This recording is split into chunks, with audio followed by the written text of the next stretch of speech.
Good evening dear students, সকলকে merry Christmas জানাই। তো এক্সাম এলিট পালসের তরফ থেকে আজকে নতুন আমরা ক্লাস শুরু করতে চলেছি, যেটা রিজনিং এর উপরে সম্পূর্ণ। রিজনিং এর পার্টটা আমরা প্রত্যেকটা পরীক্ষাতেই পাই, যে কোনো কম্পিটিটিভ এক্সামেই আমরা পরীক্ষা দিতে গেলে সেগুলোতে রিজনিং এর বিভিন্ন পার্টগুলো থাকে। তো সেই পার্টগুলোকে বাছাই করে নিয়ে আমরা প্রথমে প্রাইমারি, তারপরে তার একটা PYQ আমরা প্রত্যেকটা টপিকের উপরে রিলেট করে আমরা প্রোভাইড করছি। তো আজকে আমাদের ক্লাস হবে নাম্বার সিরিজের উপরে। নাম্বার সিরিজ প্রত্যেকটা পরীক্ষাতেই আমরা সাধারণত দেখে থাকি, একটা দুটো তিনটে, বিশেষ করে রেলের বা SSCর পরীক্ষাগুলোতে বেশি করে আসে। ইভেন আমাদের স্টেট গভর্নমেন্ট মানে ওয়েস্ট বেঙ্গল গভর্নমেন্টের যে পরীক্ষাগুলোতে থাকে সেগুলোতেও প্রচুর থাকে, মিডিয়াম বা টাফ বা ইজি সব রকম মিশিয়ে থাকে। তো প্রথমে আমরা জেনে নেব যে নাম্বার সিরিজ করতে গেলে তার কিছু পার্টিকুলার রুলস আছে। সেই রুলসগুলোকে প্রথমে একটা রুলস আমি জানাই।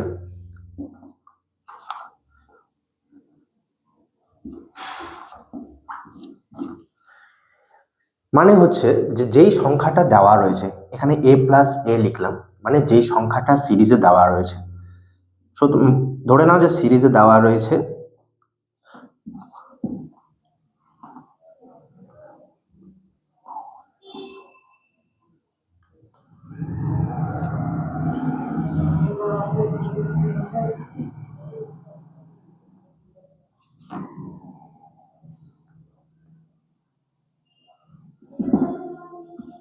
এখানে গ্যাপ রয়েছে। এবার এই সিরিজে A+A মানে এই A প্রথম নাম্বারটা, আর এই সেকেন্ড A মানে এই নাম্বারটাই। মানে A যদি = 2 হয়, তাহলে এই পরের যে নাম্বারটা আসছে সেখানে 2 + 2 = 4। এই যে এই রুলসটা, এখানে 4 চলে এলো। এবার 4-এর সাথে আমি +2 6, তারপরে 6-এর পরে 8 মানে 4 6 + 2 8। তাহলে এইভাবে যদি চলতে থাকে তাহলে এই যেখানে গ্যাপ রয়েছে বা জিজ্ঞাসা চিহ্ন রয়েছে সেখানে কে আসবে? 8 + 2 মানে এখানে 10 হবে। অর্থাৎ মানে যেই নাম্বারটা দিয়ে আমি শুরু করছি সেই নাম্বারটা প্রথমে আমার A থাকছে, তারপরে সেই নাম্বারটাকেই ধরে আমি পরবর্তী যখন নাম্বারগুলো আসছে পরবর্তী ডিজিটগুলোতে সেই A বারবার যোগ হয়ে যাচ্ছে। প্রথমে 2-এর সাথে 2 যোগ হলো, 4 এলো। 4-এর সাথে আবার 2 যোগ হচ্ছে, 6 এলো। 6-এর সাথে আবার 2 যোগ হচ্ছে, 8 এলো। 8-এর সাথে আবার 2 যোগ হচ্ছে, 10 এলো। এটা একটা রুলস। এই রুলসের উপরে বেস করে যদি একটা কোশ্চেন আসে, আমরা প্রত্যেকটা পরীক্ষায় দেখি। একটা এক্সাম্পল দিই, যেমন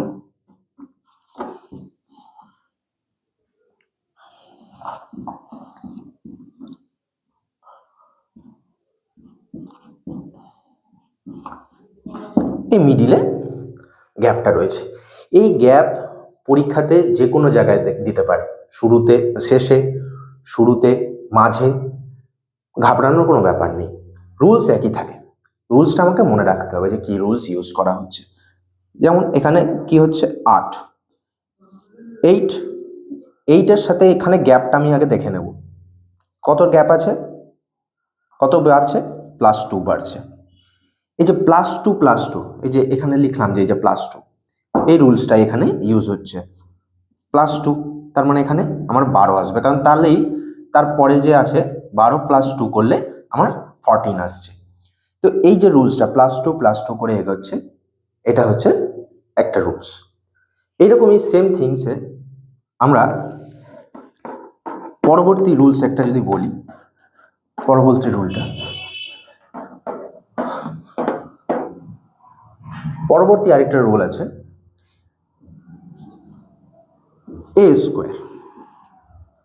A²। কেন লিখলাম? এখানে জানানো হচ্ছে যে তোমাকে যে নাম্বার সিরিজটা দেওয়া থাকবে সেই নাম্বার সিরিজে যে নাম্বারগুলো থাকবে সেই নাম্বারগুলো প্রত্যেকেই কোনো একটা প্রাইম নাম্বার, মানে আমরা একদম প্রাইম নাম্বার বলতে এই তিনজনকে বিশেষ করে বুঝি, ঠিক আছে। তো এই প্রথম তিনজনের প্রাইম নাম্বার বা তারপরে যে প্রাইম নাম্বার আছে তাদের স্কোয়ার ফর্মে থাকে বেশিরভাগ সময়, অন্য ফর্মেও অন্য নাম্বারও থাকে ওই সময়টাতে, কিন্তু তোমাকে যখন প্রথম তোমরা চেক করবে বা প্রথম যখন সিরিজটাকে দেখবে, প্রথমে এই প্রাইম নাম্বারগুলোকে দিয়ে করার চেষ্টা করবে, সেটা স্কোয়ার ফর্মে আছে কি কিউব ফর্মে আছে। আমরা এখন যেই রুলসটা দেখছি সেটা হচ্ছে এ স্কোয়ার ফর্মে। এবার এই এ স্কোয়ারের ফর্মে আমরা দেখি তাহলে কিরকম।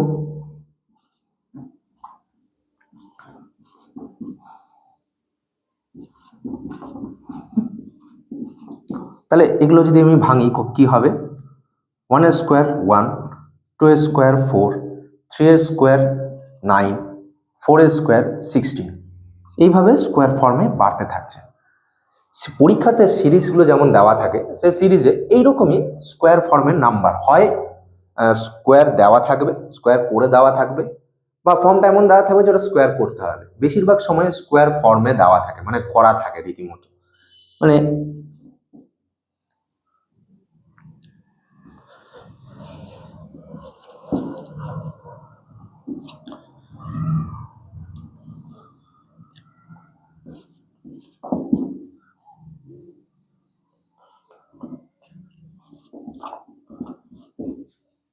এই হচ্ছে এরকম দেওয়া রয়েছে পরীক্ষাতে। তো এই জিজ্ঞাসা চিহ্ন মানে এই গ্যাপটাতে, এখানে যে গ্যাপটা রয়েছে সেই গ্যাপে কি আসবে, কোন নাম্বারটা আসবে। 9, 9কে আমরা লিখতে পারি 3 এর স্কোয়ার, 16কে আমরা লিখতে পারি 4 এর স্কোয়ার, 25 হলো 5 এর স্কোয়ার, 36 হলো 6 এর স্কোয়ার। তাহলে যেহেতু পরপর নাম্বারগুলো যাচ্ছে, কনজিকিউটিভলি নাম্বারগুলো যাচ্ছে, কোনো ইন্টিজার বা কোনো ইভেন অড এরকম ব্যাপার নেই, এখানে জাস্ট কন্টিনিউ তোমাদের যে কনজিকিউটিভ নাম্বারগুলো যাচ্ছে। তাহলে 6-এর পরে আসে 7, তাহলে 7 স্কোয়ার আমরা জানি কত, 49। তাহলে এইখানে এই গ্যাপটাতে অ্যান্সার হবে 49। বোঝা গেল, এটা হচ্ছে কনজিকিউটিভলি যখন যাচ্ছে। এবার পরবর্তী জায়গাতে যাই, এই সেম জিনিস স্কোয়ার ফর্মে কি হয়, একটা গ্যাপ দিয়ে দেয়। গ্যাপটা কি, ইভেন নাম্বার বা অড নাম্বারের বেসিসে বা প্রাইম নাম্বারের বেসিসে। আমরা শুরুতে যে প্রাইম নাম্বারগুলো জানি সেগুলো আমরা একটু টুক করে লিখে নিই। 1, 2, 3, 5, 7, 11, 13, 17, 19, 1 থেকে 20-র মধ্যে এইগুলো আমাদের প্রাইম নাম্বার আছে, ঠিক আছে। এর উপরে বেস করে অনেক সময় এদের স্কোয়ার ফর্ম দেওয়া থাকে। যেমন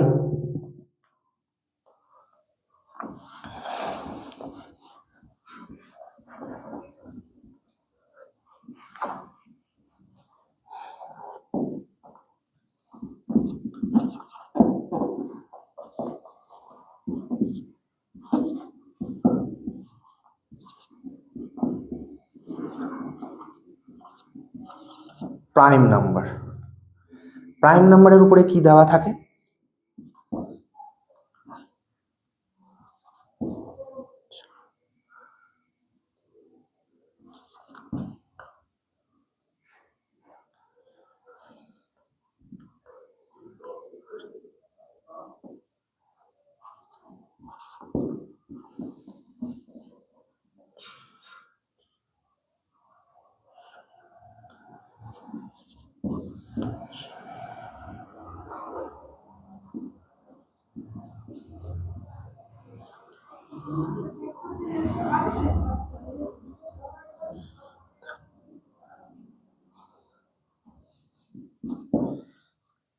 নয়, 25, 49, 121, তারপরে কি হবে। আমি শুরুর দিকে দুটো দিয়েছিলাম, সেগুলো মিটিয়ে দিলাম, ইজি আছে ওগুলো। এরকম করে দেওয়া আছে। আমরা দেখে প্রথমে গ্যাপ হয়তো বের করতে শুরু করি। প্রথমেই হয়তো আমরা গ্যাপ দেখি। প্রথমটাতে গ্যাপ কত আছে, 25 থেকে 9 গেলে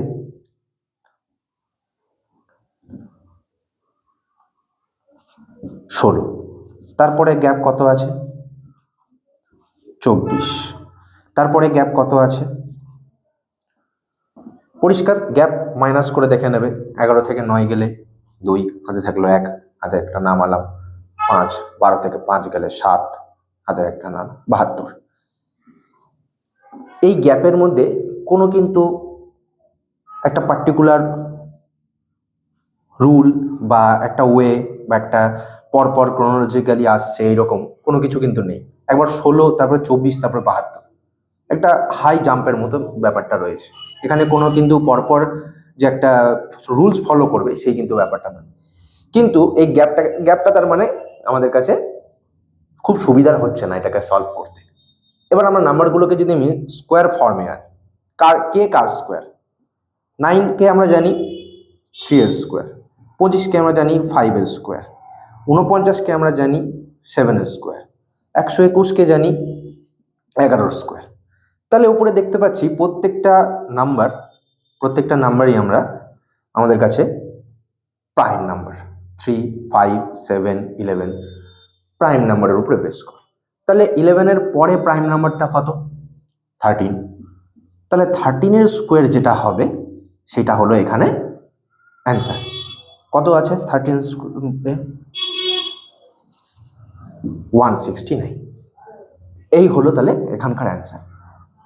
এই অঙ্ক এই প্রাইম নাম্বারের উপরে স্কোয়ার ফর্মে এইভাবে করতে হয়। গ্যাপটা প্রথমে দেখে নেবে, এটা প্রথম প্রসেস। যে কোনো সিরিজের ক্ষেত্রে প্রথমে গ্যাপ দেখে নেবে। গ্যাপটা খুব তাড়াতাড়ি মাইনাস করা যায়, প্রথমটা থেকে সেকেন্ডটা থেকে তারপর থার্ডেরটা, এরকমভাবে মাইনাস করে নেবে। যদি নিচে মাইনাস করে যেটা আসছে ভ্যালুগুলো যদি একটা ওয়ে বা রুল ফলো করে তাহলে ঠিক আছে, তাহলে সেটাকে ফার্দার কন্টিনিউ করবে। কিন্তু দেখছো যে গ্যাপটা অনেক বেশি, পরপর গ্যাপগুলো অনেক বাড়ছে, তখনই বুঝে নিতে হবে যে নিশ্চয়ই কোনো স্কোয়ার ফর্ম বা কিউব ফর্মের গল্প রয়েছে। আর যদি দেখো যে মানে একটা নাম্বারের পরে আরেকটা নাম্বারের মধ্যে একটা হিউজ গ্যাপ রয়েছে, তাহলে তখনই বুঝে নিতে হবে স্কোয়ার শুধু ফর্ম নয়, তার সাথে আরো কিছু একটা জয়েন্ট বা আরো কিছু অন্য রুলস রয়েছে, যেটা এখানে প্রাইম নাম্বারের ক্ষেত্রে হচ্ছে। সেম জিনিস এই স্কোয়ারের আরেকটা ব্যাপার রয়েছে, এগুলো সবাই একটু লিখে নেবে।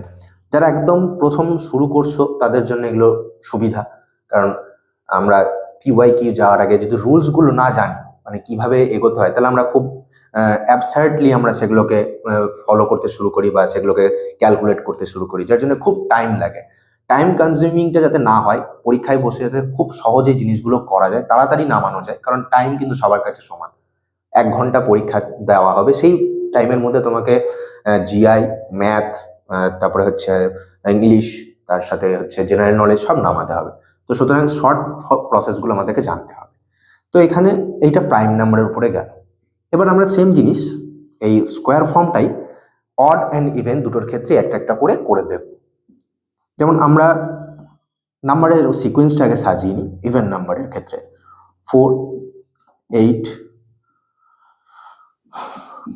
12,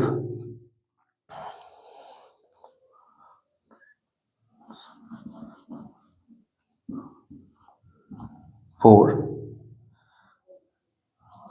8, 12, 14, 16, 18 এইভাবে পরপর ইভেন নাম্বারগুলো যাচ্ছে।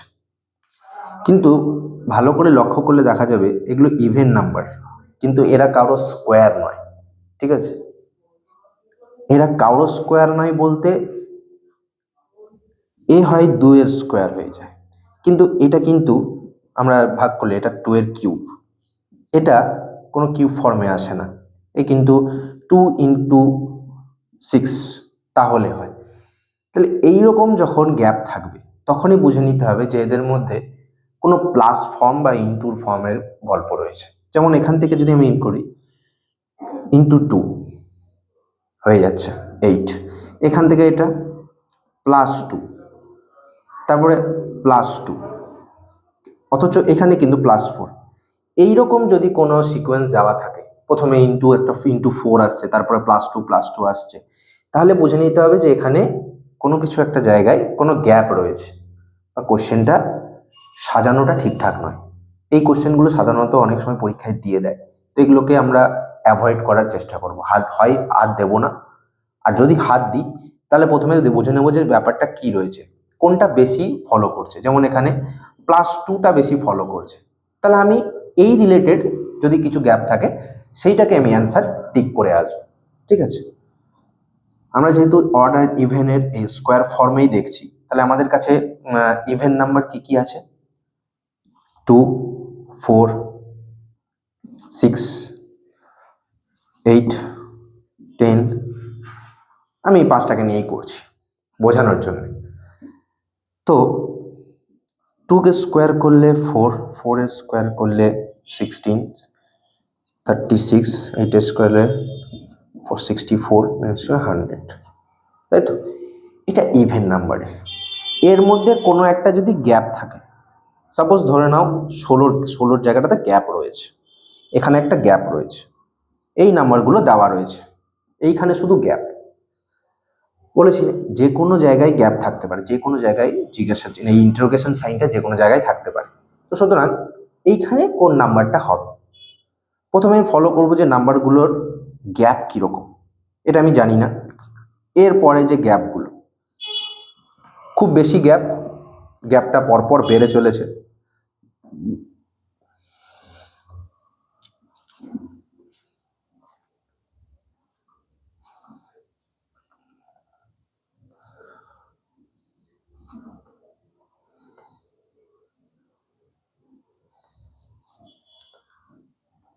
প্রথমে 28, তারপরে 36, গ্যাপটা বাড়ছে, তার মানে নিশ্চয়ই এখানে অন্য কোনো একটা নিয়ম আমাদের লাগবে। কি নিয়ম লাগবে? আমরা তখন দেখব যে এই উপরে যে গিভেন নাম্বারগুলো রয়েছে সেগুলো কোনো কারো স্কোয়ার কিনা। অবভিয়াসলি এই যেমন 2 এর স্কোয়ার, এ 10 এর স্কোয়ার, এ 8 এর স্কোয়ার, এ 6 এর স্কোয়ার, তাহলে মাঝখানে একটা গ্যাপ রয়েছে। তাহলে এই গ্যাপটা অবভিয়াসলি আমরা বলতে পারবো যেখানে 2, 6, 8, 10 একটা পরপর একটা ইভেন নাম্বারের সিরিজ চলছে, তাহলে নিশ্চয়ই মাঝখানে যেটা গ্যাপ আছে সেখানে এইটা হবে। তাহলে 4 স্কোয়ার মানে এখানে হবে 16। উত্তরে এইটাও দেওয়া থাকতে পারে অপশন, এইটাও দেওয়া থাকতে পারে অপশন। যদি এইটা থাকে তাহলে 4 স্কোয়ারটাতে টিক করবে না, 16টাতে টিক করবে 16। আর যদি 16 না দেওয়া থাকে, শুধু এই 4 স্কোয়ার দেওয়া থাকে, তাহলে অবভিয়াসলি এই 4 স্কোয়ারটাকে টিক করবে। কারণ এইখানে কিন্তু 16টাও যেমন অ্যাপ্লিকেবল, 4 স্কোয়ারটাও অ্যাপ্লিকেবল বেসড অন রুল। ঠিক আছে, তাহলে আজকে আমরা যে দুটো করলাম, এরপরে আসছে অড নাম্বারেরটা। অড নাম্বারেরটা কি?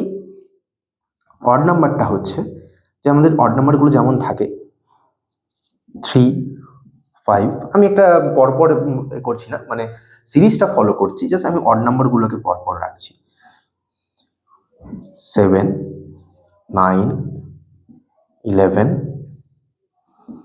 13 পরপর রাখলাম।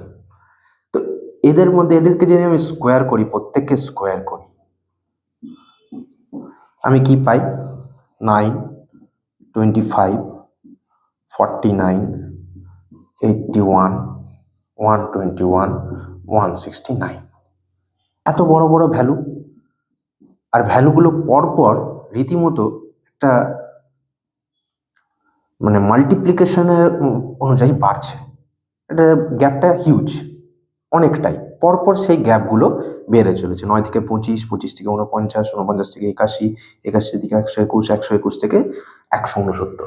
যখনই এইরকম কোনো সিরিজ দেওয়া থাকবে, তখন ফার্স্টে দেখবে যে যে নাম্বারগুলো দেওয়া আছে সিরিজে, সেই নাম্বারগুলো কোনো ইভেন বা অড তার স্কোয়ার ফর্ম কিনা প্রথমেই ট্রাই করবে, যে সেটা কোনো নাম্বারের কোনো ছোট ডিজিটের স্কোয়ার কিনা।